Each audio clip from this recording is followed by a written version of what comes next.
So we continue with the Arise News special on the ASU strike as Arise business correspondent Oyin Sunday reports that the impact of the strike on the economy is multifaceted. This poster at the University of Abuja reads, "Learn with ease." But learning in Nigeria's tertiary institutions have been anything but easy for students in the past 6 months. The strike is taking a toll on not just the students and lecturers alone. The World Bank estimates that 80.4% of employed Nigerians are in its informal sector. In the university business ecosystem where they run the show, the strike has dealt the sector a heavy blow. When you put a university in any locality, anywhere in the world, it's sort of stimulates an economic activities in that area. Because if you have 10,000 students living in a university community, if they spend averagely 1,000 naira per day, you know what that one means already. So when they go on strike, that area now suffer that deficit because the students are not there. So that economic circulation is being disrupted. With no students lined up to use the shuttles within the premises of the University of Abuja campus and its annex, these riders wait and hope a few visitors to the empty campus will provide some income. The strike has affected us in many ways because one, this keke we are having now, they are owned by other people. We collected them on hire purchase, and some of the people have collected their keke back because they cannot pay the return. So and that has affected us. The ever busy Adilabu market on the University of Abuja looks abandoned. No customer in sight, few are open for business and struggle to stay afloat. When students were on section, we cooked plenty of food and we were able to finish it. But now we cook less food, and there are people who do come to buy food on credit because of the ASU strike, and they said they have not paid them any salary. It don't affect me well. I know they sell. Ma say if you want one crate, may finish. You know finish. Kuma our lecturer, our worker will not see them. More we say we not say na secret they see food na credit, mineral na credit. They go eat, they no go gree pay. The book must say don't fool. The name don't fool for credit too much. Our business must have money for business don't finish. A cost of drinks of about 200 and something was moved away. It expired already.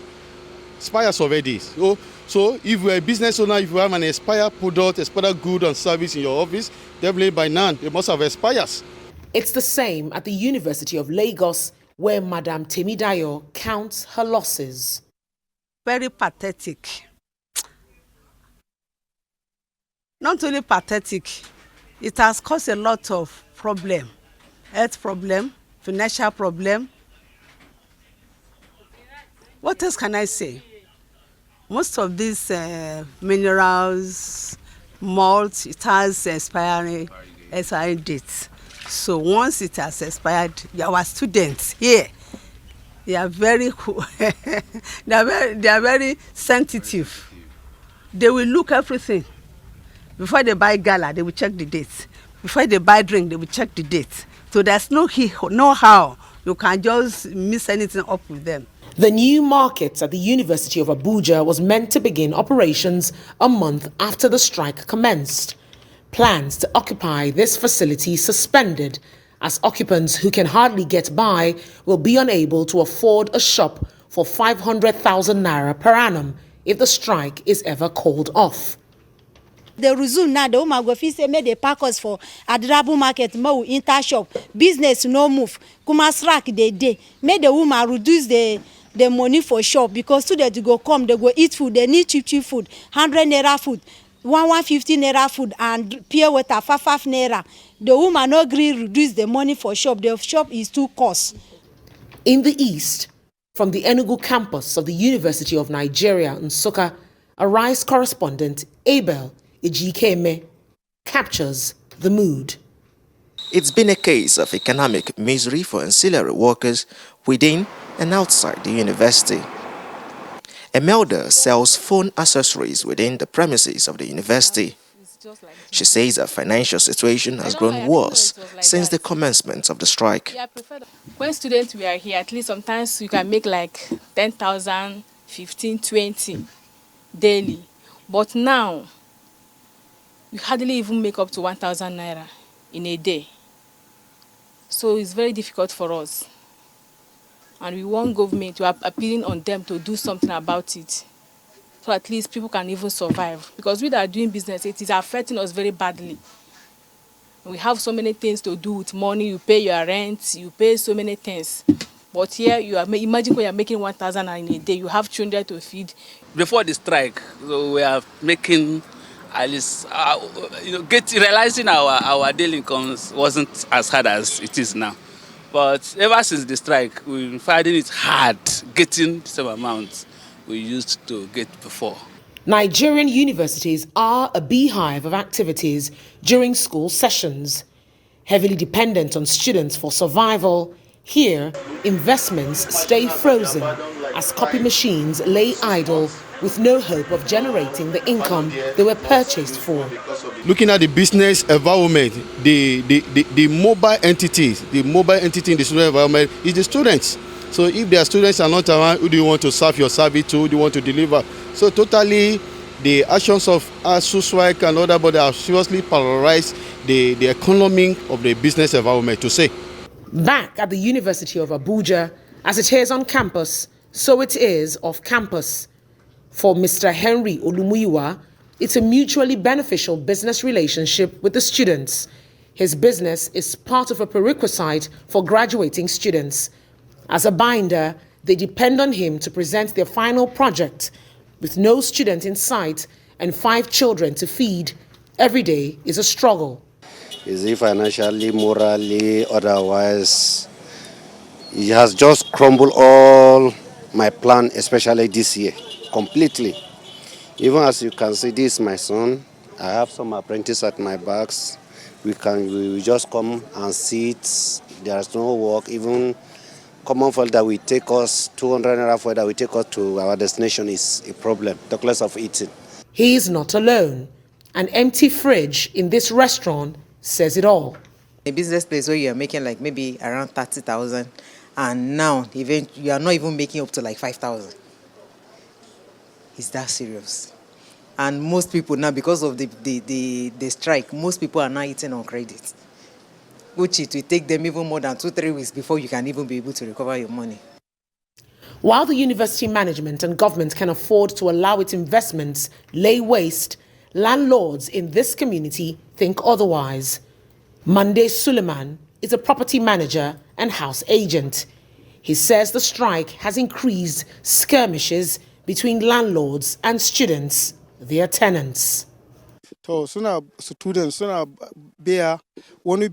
students usually pay rent, but there are challenges during this period. Landlords insist the students must pay, and the students argue that they have not occupied the property in a while. When I plead with the landlords, some accept while others don't. They insist on collecting their money. A particular landlord insists on collecting his money once the tenant resumes after the strike. These arguments end up in the police station. Sometimes, the police also help to beg the landlords. Most still insist on getting their rent. On the larger economy, the losses accrued from the unending strike cannot be quantified. More than 60% of our students actually stay off campus. They rent houses, they buy food stuff there, even transporters. The world is fast changing, and as students grapple with the same old curriculum, the law of diminishing returns set in with each strike, leaving them where they began. Unable to solve real problems in the real world, the skills gap widens. The best brains are leaving. Those of us that are remaining are also leaving. We will leave someday. And that is why our union is drawing government's attention, to this decay. As time passes, many lose the eligibility for employment in certain industries. Not to be caught in the quagmire of epileptic school sessions, most seek university education abroad as a way out. According to the UK Mail, The number of Nigerian students in Britain rose by 686% in 3 years to a record high of 65,929, making Nigeria the third largest foreign student group in the UK after India and China. Statistics from the Central Bank of Nigeria shows that Nigeria spent at least $220.8 million on foreign education between December 2021 and February 2022. A continuous loss to the Nigerian government as graduates are absorbed into foreign labor markets. As time goes by, an unskilled populace is left behind. The signpost behind me says no to drugs, keep your dreams alive. With schools out of session for almost a year, ambitions and aspirations of students and the Nigerian government remain just that, dreams, as the strike puts the bedrock of society's development to sleep. Onyi Sunday, Arise News. Great reporting there. Honestly, the reality is everyone is affected one way or the other. Absolutely. Whether you're a student, you're a parent, you're a guardian, you're a business person. Especially the petty Everyone. business owner. Look Around at them the saying, campuses. you know, some people come to eat 100 naira. If you look at inflationary figures right now, that is almost unrealistic. Yeah. But you know what? We are not the experts here. Absolutely. Let's bring in Professor Mahmoud Mainoma. He is a professor of finance and the former vice chancellor of Nasarawa State University. Thank you so much for being here tonight. Thank you. You are the Thanks perfect person, I believe, for us to have this conversation with, because while everyone keeps talking about, you know, ASU and the federal government and all that is going on with negotiations and renegotiations, a lot of us, I would say us, because I inclusive, we actually forget the big picture, the impact of the strike on the economy, on end wave. That's monies people don't get to earn, people don't sell their wares, and the implications goes on and on and on. What say you, the impact of the strike 7 months in on the Nigerian economy? Yeah, is tremendous. Actually, it is something that you look at from the point of view of the business environment generally. As a student of finance, sometimes about 25 years ago, I had a study on the impact of strikes, university closure, on university community. And I've come to terms with the fact that, like you have rightly heard from the positions of the people, we are looking at it from the point of, even if you look at transportation, if you look at the issue of rentals, if you look at the small businesses like you have mentioned, there are a lot, huge sums of money that is going down the drain. Because if you find, for instance, we take the small businesses, the owners of these businesses may end up even spending their capitals. And at the end of the day, that business is dead permanently. You find out that with this 6 months, 7 months strike, somebody that had about 50,000 as his seed capital that is selling food within the campus, at the end of the day, you find out that the totality of the 50,000 that he's using to make business with, he may end up spending because he's not earning any income. And that may mean that that business is dead permanently. Because by the time that the schools are open, he will not have any money to continue the business with. It also affects at the level of transportation. If you look at the transporters that convey students from one place to the other in the campuses, once the students are not there, those businesses are not happening. And it affects also the families. At the end of the day, when you don't have anything to do as a breadwinner for a particular family, you find out that the families may not be in a position also to even eat or to do the kind of business activities they are doing, even if they are selling in the market. It also affects that level. Yeah. So it is actually serious impact on the capacity of people to generate income within families.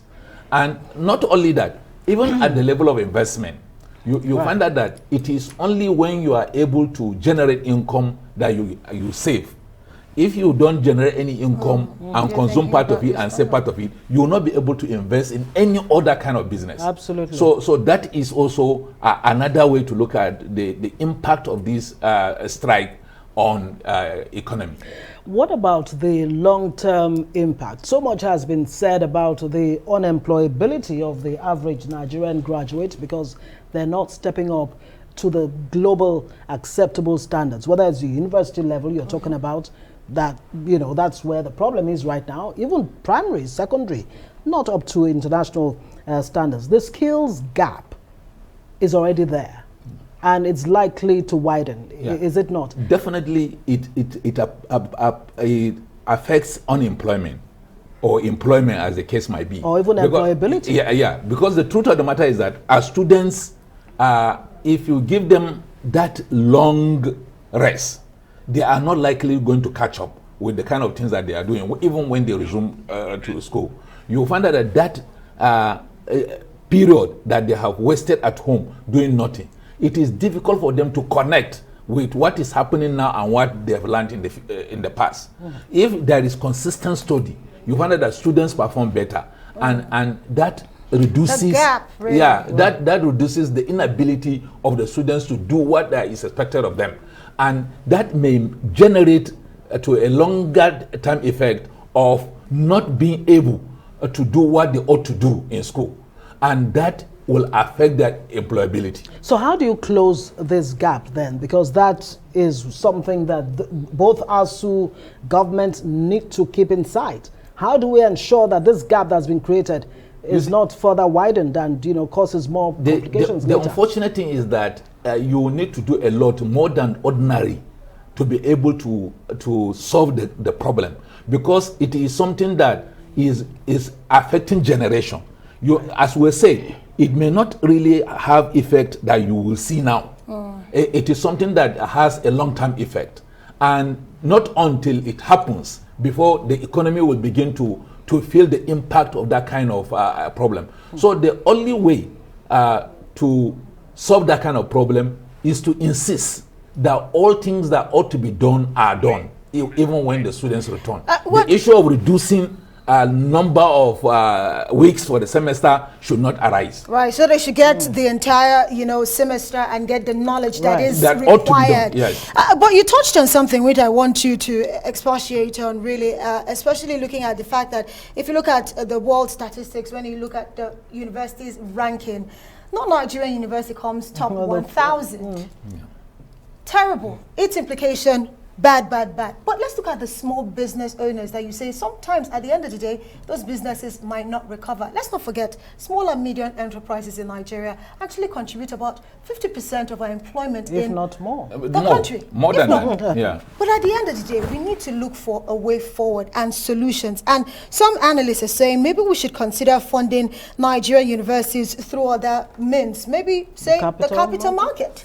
I want to get your take on this. Alternative funding for our tertiary institutions beyond the government coffers. Yeah, it is not going to be a bad idea to generate a fund that is going to be a long-term fund for purposes of usage in the university. But where the problem is, it is the payment plan. You see, if you raise money from capital market, what that means is that you are going into business and investment that the owners of that fund will have to be given reward. And university is not really a business per se. So what is the alternative funding you would suggest? The alternative funding that you may have to consider are things like grant, endowments, foundation, consultancy, things like that, that on the basis of what the university can do to generate income through its consultancy outfit, or through grants, or through foundations that people that have the capacity will be in a position to actually endow chairs in the universities, so that funds like that can come into the university that does not require a return on investment. What about tuition? Just simply paying tuition? You see, the problem with that will be that, but how many people will be in a position to pay what is required? But what government can do is to say that if you are paying for student per head, to the institutions that are running, then the students can pay later. But if you say that every family should be able to pay, for instance, a professor earns about 420,000 naira. With that 420,000 naira, he will not be able to send his own child to the university. Wow. So if you say people should pay school fees, and it should pay that amount that is capable of taking students in the university, to pay for everything that they ought to be paid for in form of school fees, a professor cannot send his son. That's very tragic, really, to Yes. just hear that. So you must find alternatives that is going to be communal. But rule out you just have to rule out the issue of individuals paying for tuition. it, because 90% of Nigerians cannot sponsor their students to the university. That's really troubling, to say the least. We'll have to leave it there, Professor Mohammed Mainoma, Professor of Finance and former VC University, that's Nasarawa State University. Thank you so much for joining us. Thank you.